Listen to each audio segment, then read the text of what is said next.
I'm Karen Jenkins Johnson, principal of Jenkins Johnson Gallery in San Francisco and New York. Thank you for joining us. My team and I hope that you are healthy, safe, and well during these very challenging times.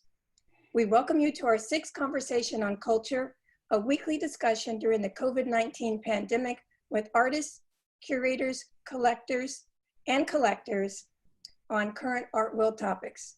Today, I'm happy to be in conversation with Professor Dewey Crumpler, Bay Area artist, activist, and beloved Associate Professor of Painting at the San Francisco Art Institute. Dewey's been teaching in the Bay Area since the mid-70s. He has exhibited internationally and nationally, including at Tate Modern, the Crocker Gallery of Art, the San Francisco Museum of Modern Art, the California African American Museum in Los Angeles, and the Museum of African Diaspora in San Francisco. He has an upcoming 15-year survey at the Richmond Arts Center. The African American experience has consistently informed Dewey's practice, from his early murals in the 60s to his current multimedia work. Today, we'll be speaking with Dewey about his practice in abstraction and figuration. We will also discuss the influence of globalization, politics, and music on his practice. He's represented by Jenkins Johnson Gallery. I always enjoy speaking with Dewey. I know we're in for a real treat. Welcome, Professor Crumpler. Well, thank you very much, Karen, and all the extraordinary people you have working for you who put this together. It's been a pleasure and a real honor to be invited to do this. Well, we were very thrilled that you agreed to participate, so we're really happy. Let's pull up an image here. Can we pull up that image of Dewey, please? Here we go. Here's an image of Professor Crumpler when he was in high school at Balboa High School here in San Francisco. Dewey, can you tell us a little bit about this young man?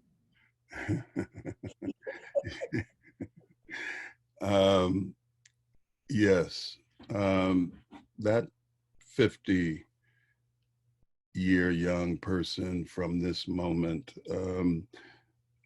was really on a quest to understand more about what it meant to be an African American, particularly as I was confronted consistently in my history classes with this mantra of Black people never created history.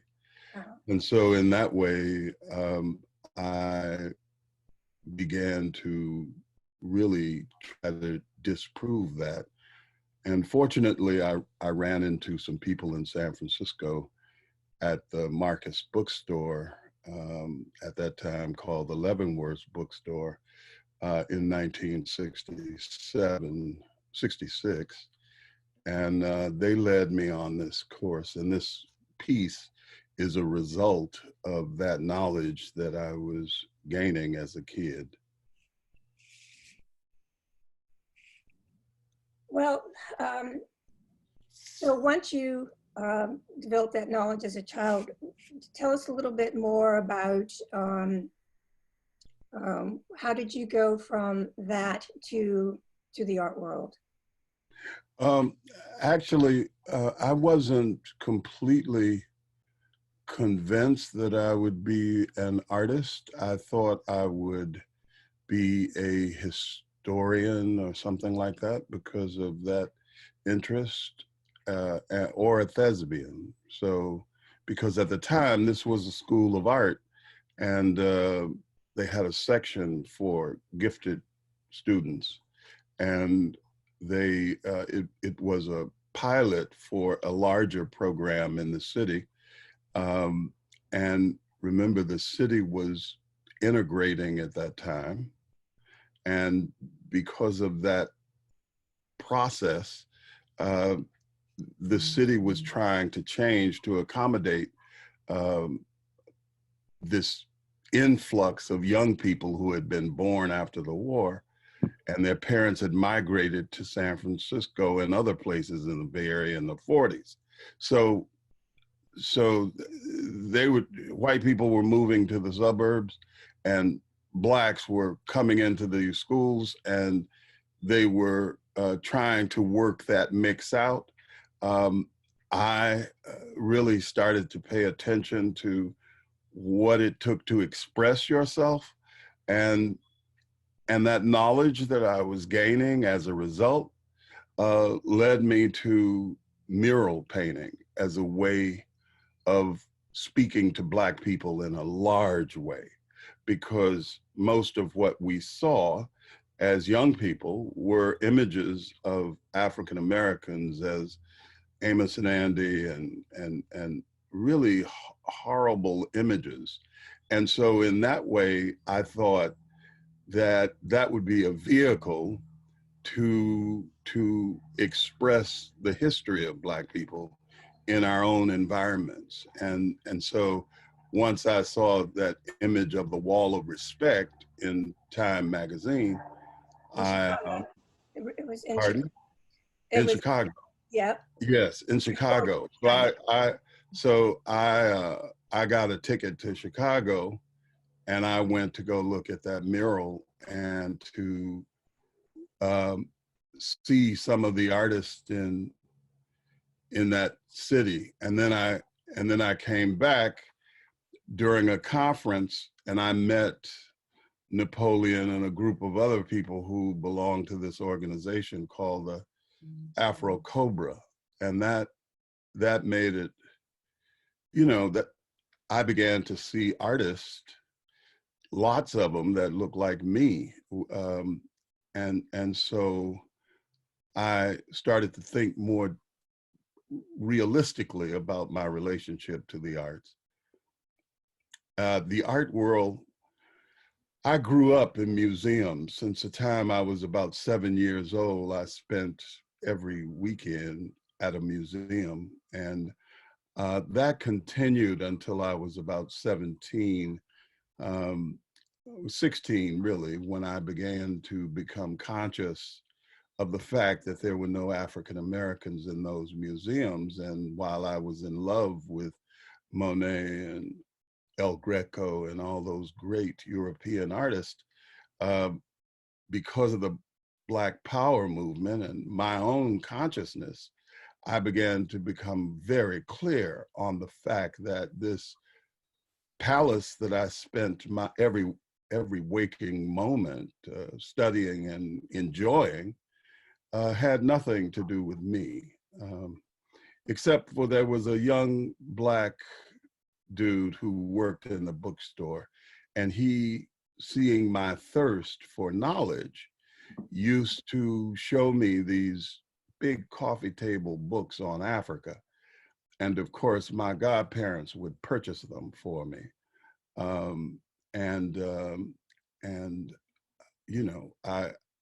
That, along with Marcus Bookstore, sort of sent me on this unending quest for collecting books. I think that's fantastic. And so since you're on that quest, and you discovered Charles White as well as the mural painters, and then you went down to Mexico and you studied with Pablo O'Higgins and David Siqueiros. Yes. How did that experience help you to understand space and form?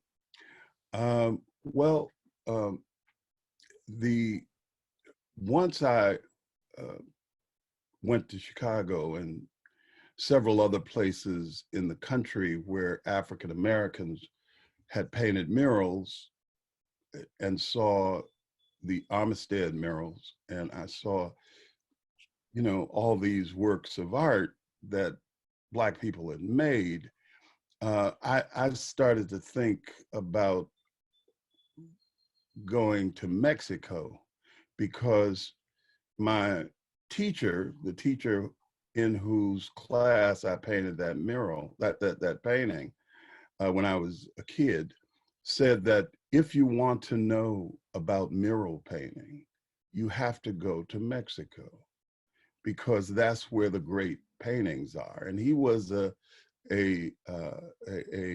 Chicano, and he sort of explained to me what I needed to do. And so I belonged to this organization of African American artists that was headed by this extraordinary powerhouse called Evangeline Montgomery. And she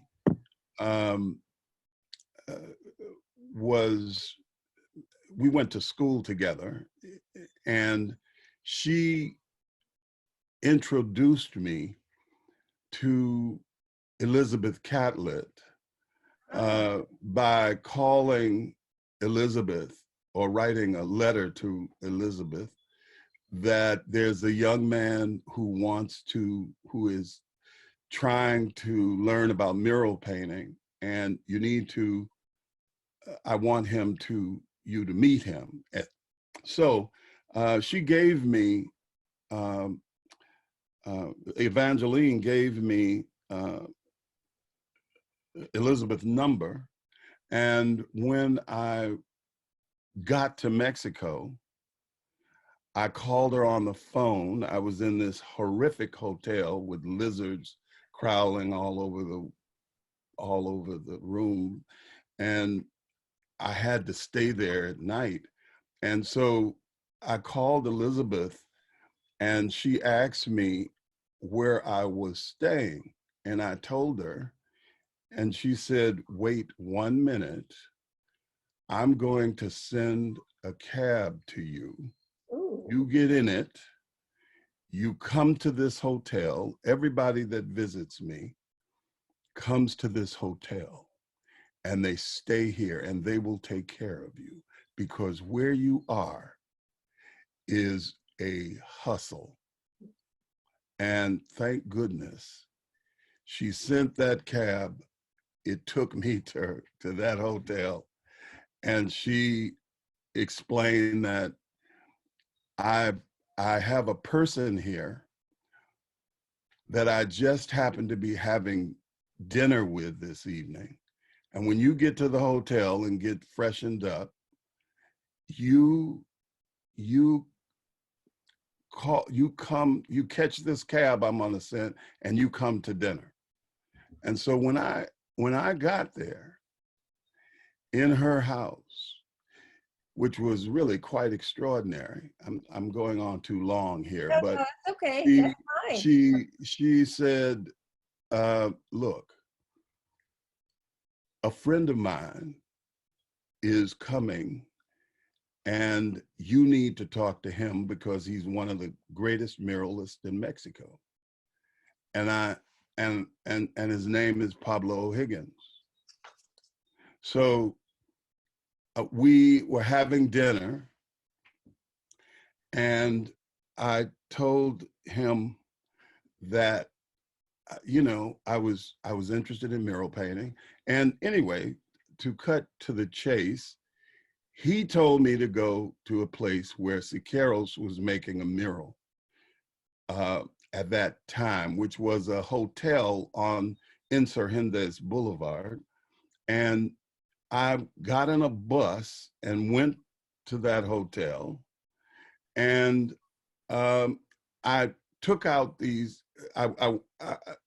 It was really in barren shape, but he was explaining to the people who were working for him what he wanted them to do, and he had just come there, and I had bribed my way through a guard to get in there. And I had these drawings rolled up, and I brought these drawings, and he was kind enough to take a moment to help someone he never knew, because I mentioned Elizabeth and Pablo. And he told me to show him what I was doing. And it was at that point that Siqueiros said, what you have here is a drawing of a rectangle. That will never work as a mural. A mural is about architecture. First, you have to understand where and how people move through that space and what the articulation of forms that pull them into one corner or another, where the force of your work is going to happen. Now, remember, I'm about 19. I don't know what he's talking about, but I'm hooked and listening to every word. He then explains quite clearly that I need to understand architecture and I need to understand form, and that I need to pay attention to that. And I took this information, to cut short, to Pablo Higgins, who invited me to come back to his studio. And he rolled out these huge cartoons of murals he had painted. And and these are the architectural drawings. And he began to explain to me exactly what what Siqueiros meant. And he explained the relationship to something I'd never heard called the center of gold. Okay. And he explained to me about architecture and how when you involve a space, that the space dictates the energy and momentum that is functioning within the mural or within the form. And that stuck with me. So when I got back to the United States, that drawing that I had no clue of what I was doing turned out to look like the mural that was put up at George Washington as a result of the Black Panther Party. Okay. Yeah. So let's bring that up, the George Washington High School mural, please, and then we're going to switch out.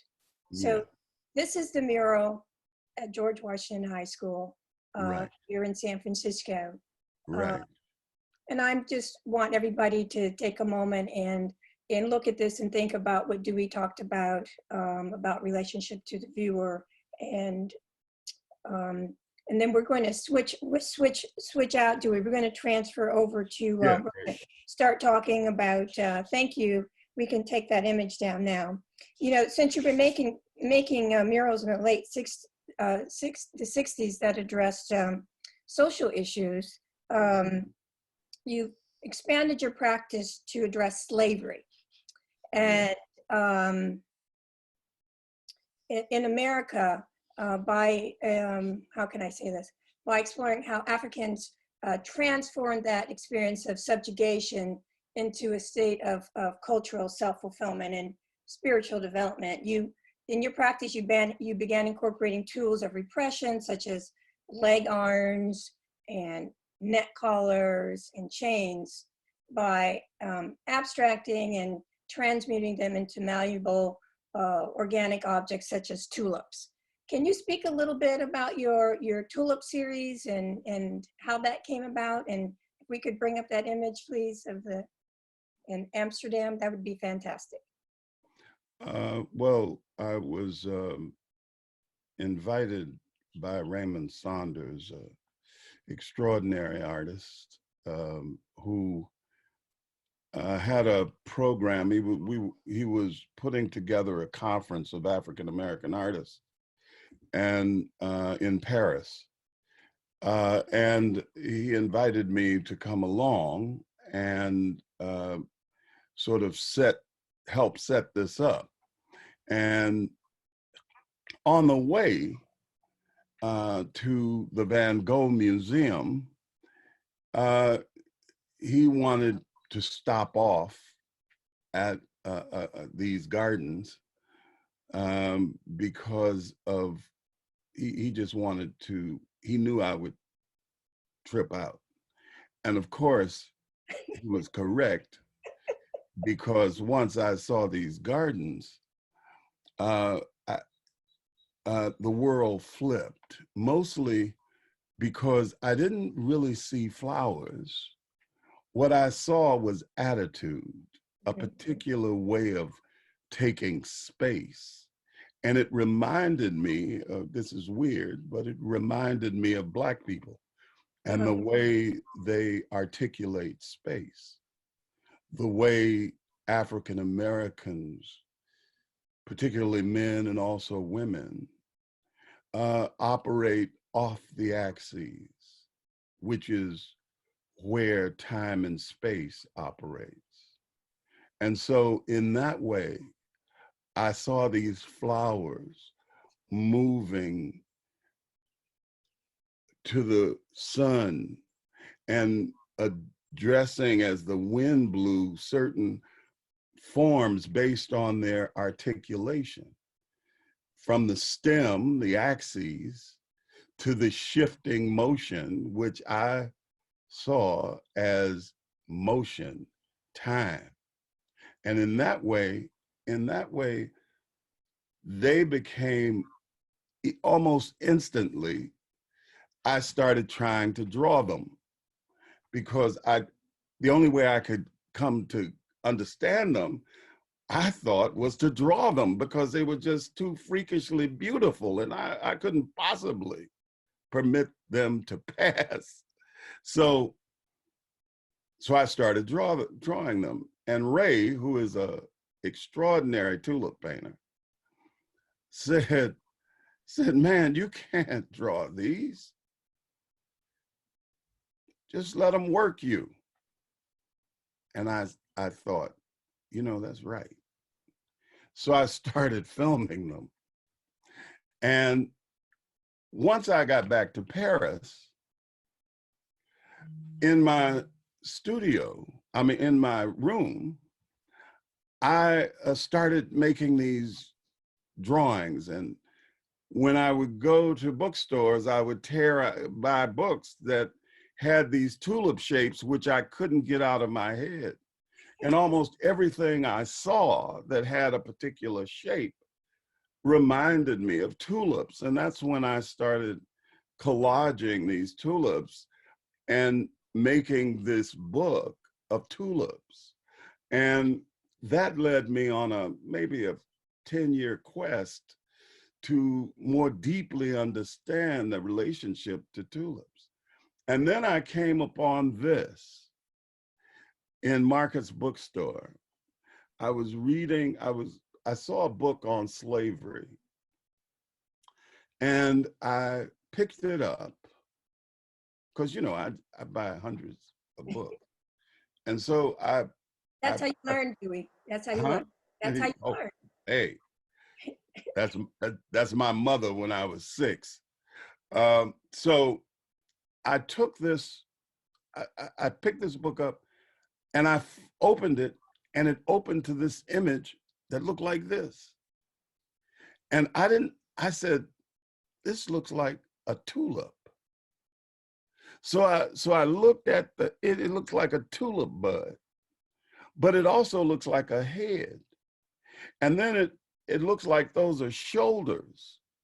And if you look at it from the top, it looks like it's a looking down on a black body looking forward. And to me, that meant space and time.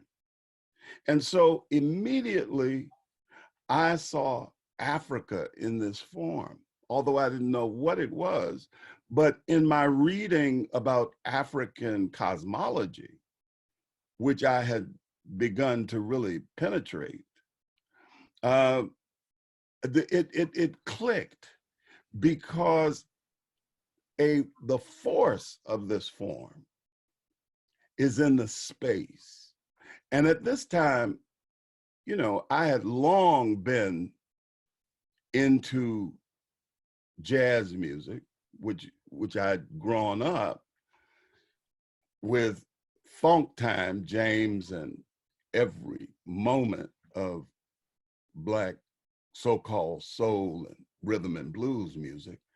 But for some reason, I saw the blues in that African form. And then I began to explore it. And I explored it in all dimensions, of which some were installations like this one, which dealt with this idea of this form as a spiritual object that in America was used to induce or inflict subjugation. Yes. So here's this subjugative instrument, which came from Africa as a musical instrument because it makes noise, transmuted by the psychosis of a absolute insane way of perceiving the world. And therefore, if I investigated this object I could do multiple things with. So I began to use this object as a site of exploration for many years, in conjunction with the tulips. Okay. I even transformed them into presences, which looked like my children, who were at the time very interested in hip hop. And that attitude that is so prevalent in hip hop space taking is something that produced a particular kind of image that I used as a framework of expression that operated in a whole nother dimension. But those are not present because I don't really show those. I just make them from time to time. Okay, I think, wow, Dewey, that is just phenomenal. Now I understand why your students love you so much. Can you just, I'm wondering if we have the slide of one of your tulip paintings. I'm not sure if we do or not. I thought that we did at one point. Well, we don't, I'm sorry. Okay, no problem. I'm sorry. Yeah. Let's just transition then for, so let's look at politics and the impact on Black life, the connection with politics in the Black life, and how that you're taking your tulips and then you're moving on to your newer series on globalization.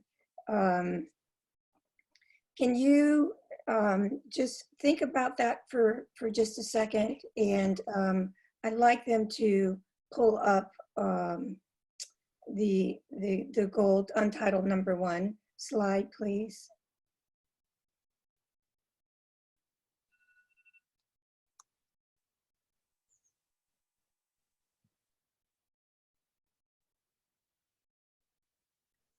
Great. Okay. Could you tell us, as we start to examine our current, your current work, we're going to just transfer over from your current work, your tulip series, to issues having to do with globalization and culture, and your integration of digital imagery and video into your painting techniques. And how did you come to explore globalization? Actually, in a way, I'd always been doing it, but it wasn't that clear to me because all of my work has always operated in metaphors. I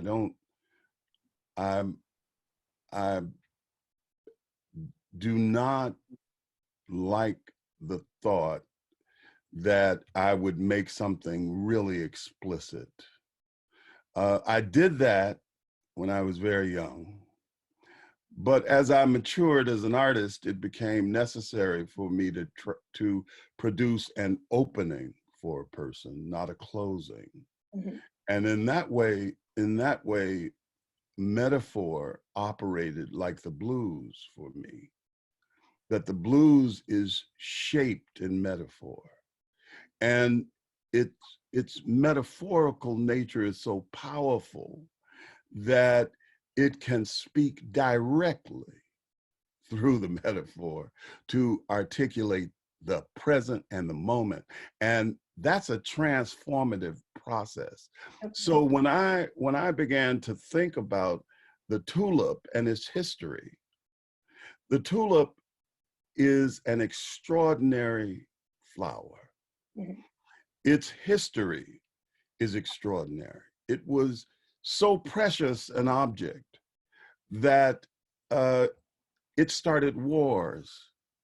It was used to purchase land. It was an instrument that was one of the first biological instruments to undergo genetic manipulation so that you could treat and create different varieties. French tulips, Dutch tulips, all of that comes as a result of manipulation from one force to another force to accommodate a particular belief in a aesthetic. This aesthetic really is deeply important, and therefore it was moved all around the world as a power instrument.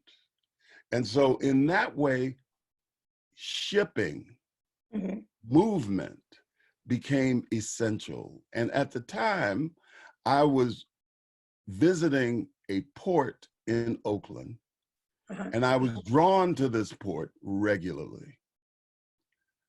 Please keep me on point if I'm taking too You're long. fine. I was drawn to this shipping port, and I went there all the time. Before I would lecture, I would contemplate my lectures running at the port. Okay. But so it was that led me to pay attention to those objects, and I began to see the ships as indicators of global domination Mhm. of particular ideas. And so in that way, I started to investigate first through plein air painting, Okay. and then more specifically to the images you saw just then.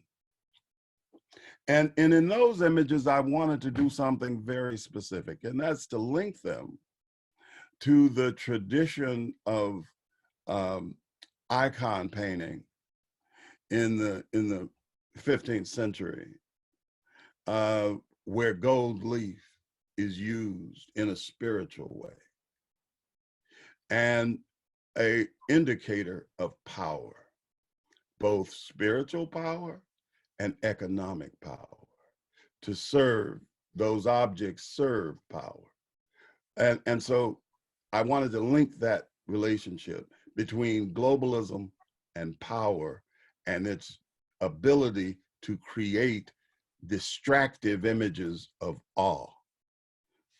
Okay. Okay. Wonderful. Um, can you just wait 1 second here? My um, staff is supposed to be letting somebody in, and I don't know what's happening here, so I'm a little distracted here. But could you just tell us a little bit more about how to exploring globalization, and tell us how you began painting the containers and their economic impact? Well, first of all, a container is a rectangular object. It belongs to a system. That system has to be uniform, like a particular approach to power. You have all over the world in the 15th century, the West made ports.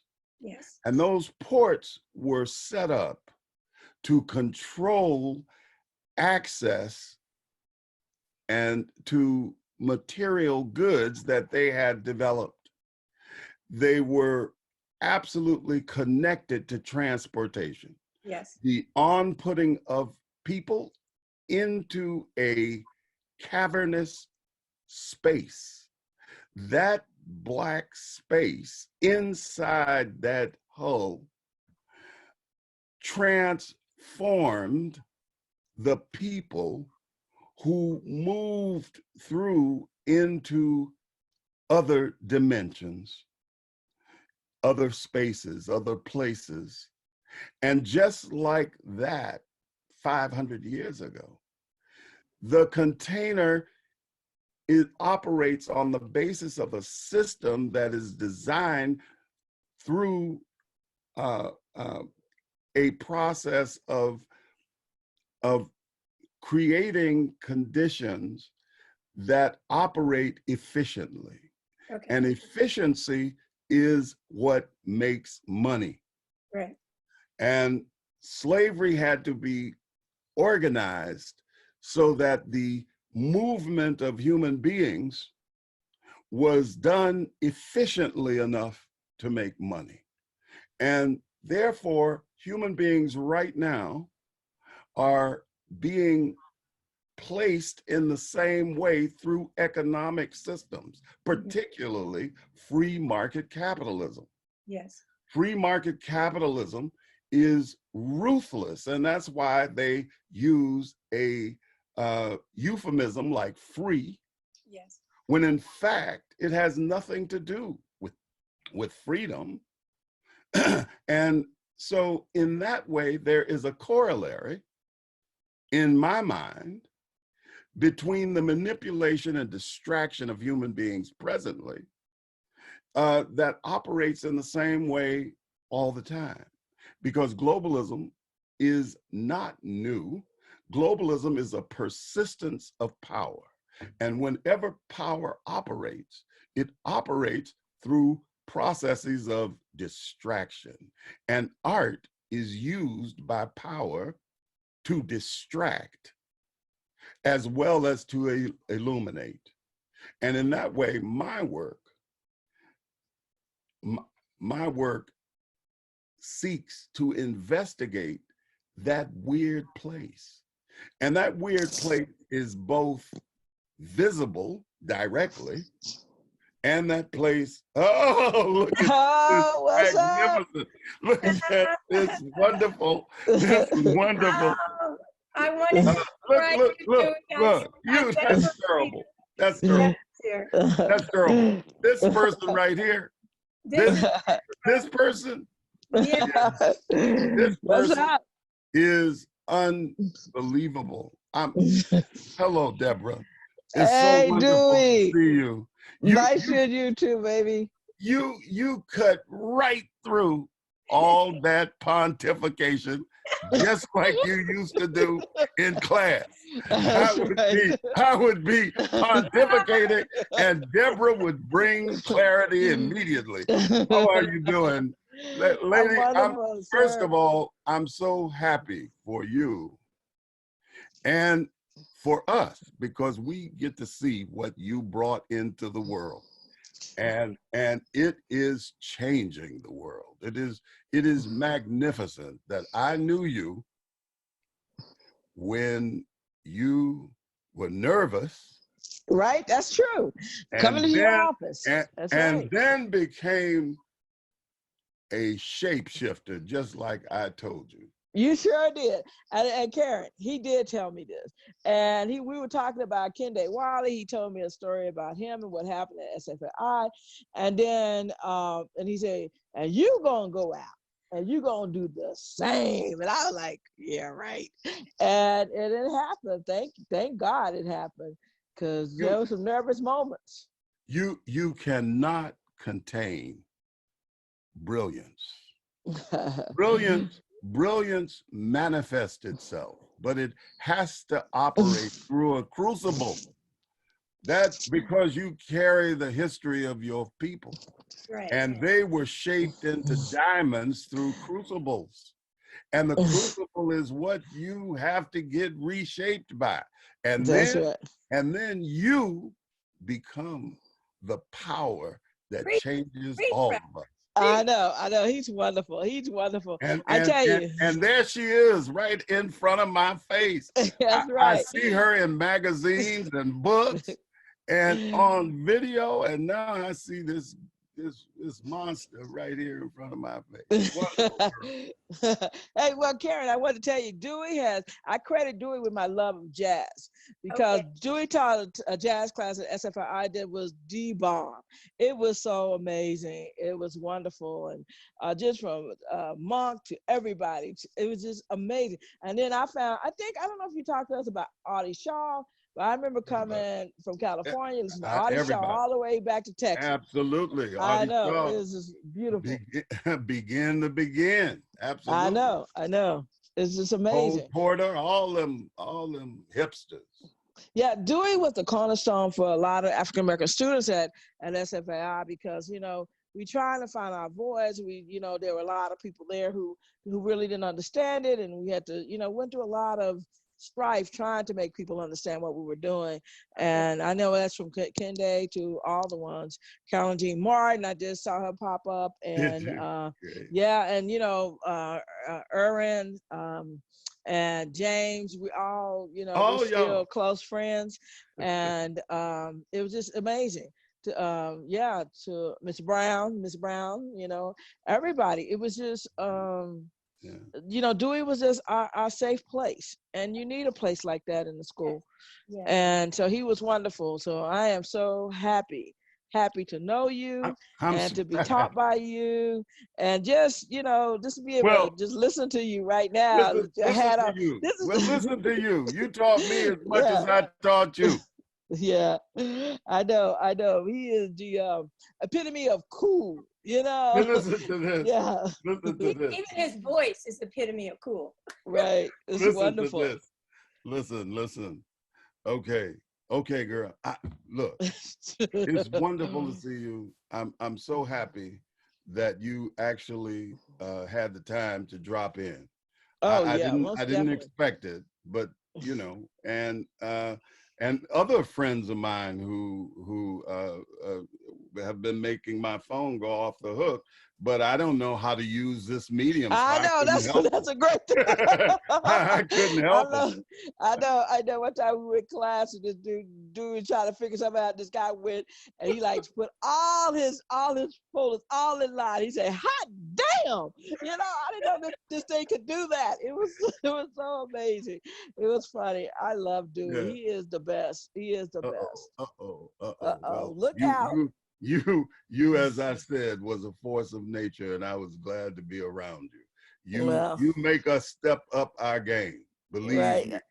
When you see, I mean this. When you see one, you can tell, and they're gonna put it on you. So you better come. You better come loaded. Right. And y'all, you and Kehinde and Lauren and just every one of you, Daniel. Mm-hmm. Right. All of y'all, and that unbelievable Lamont. Him too. All of y'all. Right. And all of you are really in the art world. Let me say this before you go. If I knew, part of what I knew, particularly with you, Kehinde, is that if this, pardon me, Karen. Yeah, that's okay. If this racist art world would be forced through my generation's absolute war on them, would be able to back up, and globalism forced them to do so, because they didn't do it because they got an epiphany, but they did it because we put it on them. And you walk through that door, and Lord have mercy. I said this about Mildred. I said this about Kehinde. I said this about Oliver Jackson. I said this about all those freaks. I'm sorry. but I aspire to freakishness. That's why I said that. All those extraordinary human beings, given the freedom, that really important and powerful word, particularly for Black people, given the freedom that they would absolutely transform like Picasso, Matisse, and all those giants of the 20th century, the 21st would belong to dark skins. And it's your skin that's going to transform it, honey. And when I open those magazines and I see you, my whole heart just bursts, because I hung out with her. Right. I hung out. You taught me. You taught me. Well, I remember. That was my pleasure. Right. And so this is crazy. It's just so crazy because you told me. I remember that day in your office, and it was like, we spent days in that office. That we sure did, talking. And then remember I was cooking all the barbecues out back. Yes. That was my You brought Texas. I know. You brought Texas. And I told you, you had people that were really in your corner. You had Casal's Oliver, who is another unbelievable person. And I said, no matter how much you get down, no matter how much you feel like these people are not supporting you, right? They are irrelevant. You got a earth shaker named Mary Casals Oliver, and she will help be a guide. So with her, me, and the other people you were connected to, man, I told you over and over, you don't have to pay attention to them. I know, but Get on you, and particularly when you were, you thought Yale was God. No, you're God. What you do is you go somewhere that can help you see who you are. And you went someplace that did exactly what I said. You didn't, it's you, not these places. Right. Look at you, look at you. All right, okay. All right, well, now we on you. Time, man. Yeah, I'm not gonna take your time, but he was so right. I just love him so much. I love talking to you, man. We gotta talk once a week, cause I need that. Listen to you. I need honey, you need to talk to me. Now, I used to be the teacher, but you out there in the world now, so don't tell me about you need to talk to me. But whenever you talk to me, it's a pleasure. It was always. This is a real treat, and so I wanted to bring Deborah in to surprise you, and I also wanted you did. I would not expect everybody in the world to know how important you are to elevating people around you, students, and then also uplifting their career. And being Black in the art world is not easy. All segments, it's not easy. And having somebody you can go to encourage you and also to be a mentor to you is so important. And Dewey Crumpler has done that for many, many people for a very long time. And that's right. Deborah, thank you so much. Thank you, Deborah. Thank you, baby. I'm gonna listen. I love it. Thank you. Oh, all right. Wonderful. Bye-bye. Okay, cheers. All right. So Dewey, thank you so much. And so thank you for bringing us together after all those years. I haven't seen her. I talked to her once, but I haven't seen her for a long time, and I'm so happy. Thank you, Karen. You're welcome. You're welcome. That was really beautiful. That's why I was stumbling a little bit there. So earlier, so you gotta forgive me for that. No problem. There was a reason. No problem. So no problem. So Dewey, I want to start talking about. We were talking about globalization, and I want to see a little bit more about the dynamic of Black art and abstraction and African American abstraction and how it relates to the discourse of the Black identity, Sure. and how it's Sure. beginning to manifest itself, because you're doing that. And you know, I'd like to ask my team if they could bring up the slide of your work, your newest work, so we can move a little bit into that. Yeah. Politics and economics has so much to do with your work, With Black people. With Black people, and of course, I mean, come on, look at COVID-19. People Thank of you. color up here Thank on the you. front lines, and you Thank know. you. Thank you.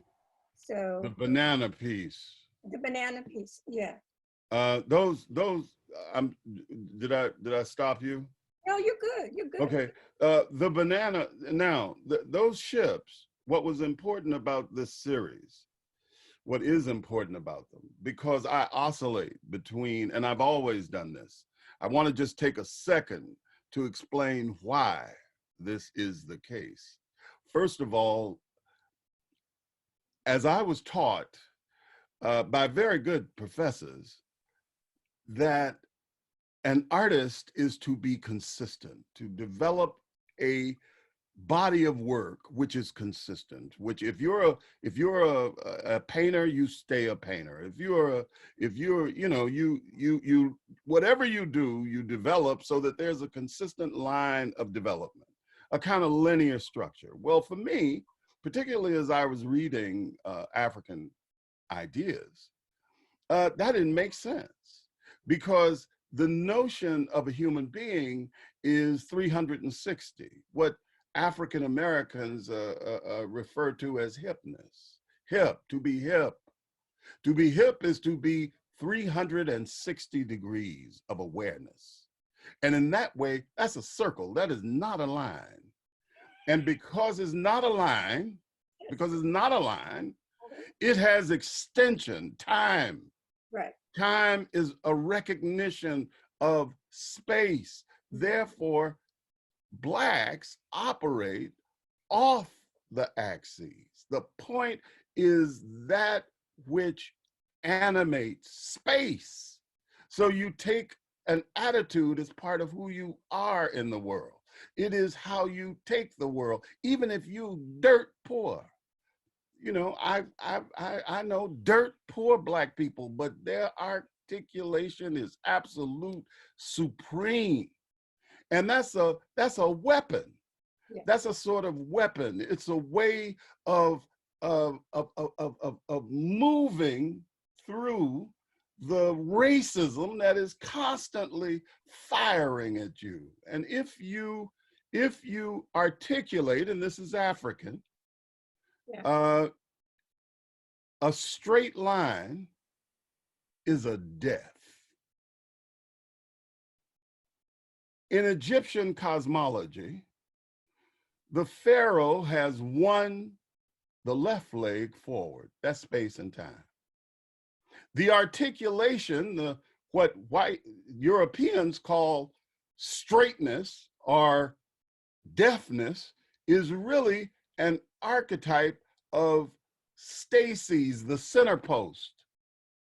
That is the convergence of east, west, north, and south. That circle where they converge is a center post. And therefore, the articulation of a pharaoh is related to that, the leg oriented in that way.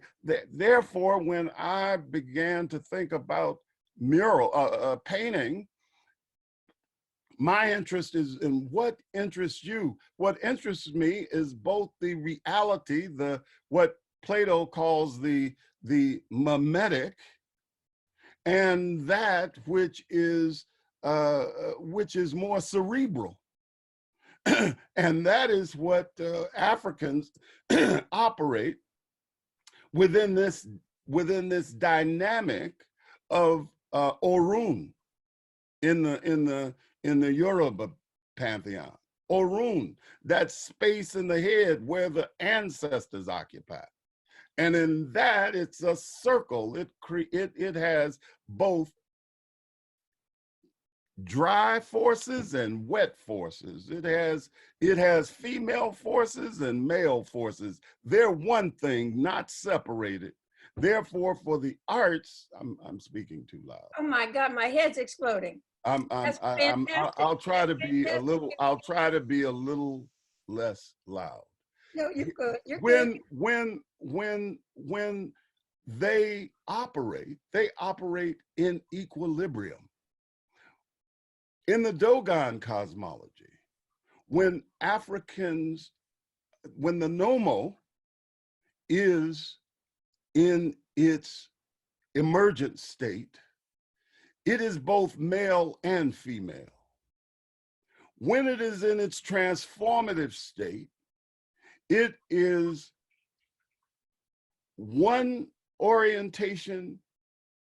The forces move toward one orientation or the other, toward a male orientation or toward a female orientation, but the totality is always present. So what is the space in between? The space in between is what the West calls negative space. It's the positive space. That which is around, which surrounds the object is time. That's what you can see. That's what you can experience. That's a manifest form. That means that the form is a car or a house. That's time. Space, that is the point, and that's that object that has what you call air in it. And that's that element which does the work. That's black space. Black space is the container of everything in the universe. That is precisely why the cosmology of African thought, for us in this new environment, the blues, gospels, that sets our orientation. Mythic, all the music, mythic. They operate in the mythic. They speak Homerically. Homer did it through, they started with songs, you know, all the Iliad, all that, you know, the Odyssey, those were poems that were collected. So and the Yoruba, most Africans, they use music to tell their history. So I got off point, but that's where the work is coming from. The shadows in my in those containers. Yeah, we have the Untitled 6 up here. Right. The shadows are what the shadow is always operating in time, in the sense that memory resides in the shadow. So the shadow is what was making me interested in those containers. They produce shadows. The variety of colors of the containers were like the variety of hues of Black people's skin and white people, everybody. That this expression was in a container like a boat, and therefore they move. And in that way, music, rhythm, how rhythm operates. And in the African continuum, you better be in time, because if you not in time, you gonna catch hell from Bloods, because they have their own critique, their way of critiquing. That's why their music is so powerful, because they were free to articulate what is important to them. And in that freedom, they made something that absolutely reformed the world. And that's why these images, particularly these late images have oscillating patterns. The pattern is established, and the memory forms operate within them. They take on an image that came out of derogatory experiences, which of course was the minstrel. Right. And we're all minstrels. So I don't want to cast aspersions on the minstrels because they help get us here. Right. And they are like Eshu. They are intermediaries of time. And therefore, no matter how you turn that image is a reflection of your thought and your perceptions. So Dewey, I wanted to, we're getting a little short here on time. Yeah, and, no problem. We'll have to have a follow-up with you because No, well, I'm I'm sorry that I'm taking, I was going to try to be more explicit and to the. You're doing great. I wanted to have the mural brought up. Yes. The staff, hopefully when we're getting some Q&A, they can bring out your murals from Fillmore District and the Bay Area, and not the George Washington one. But in the interim, I'm going to start out with a question here from Mildred Howard, who is another Bay Area. Mildred came. Thanks, Mildred. That's a powerhouse there. Lord have mercy. Yeah, so I'm. Lord have mercy. Lord, she's great. So she's great now. She says, for Dewey, I know that you make frequent travels back and forth to Europe and have been doing so for years. On one of the visits when you were all in Paris, and as always, you went to Giverny. Would you talk? Yeah, Giverny. Would you talk how those experiences had on your work, and was that the beginning of the Tulip series? That was before. Thank you, Mildred. That was when I decided to go back to school. I was preparing, I was teaching at State, and if you would forgive me, every time I would apply to teach in the painting department, I would be told, well, you need an MFA.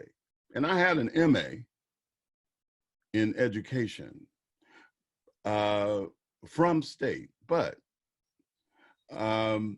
I couldn't teach in the painting department.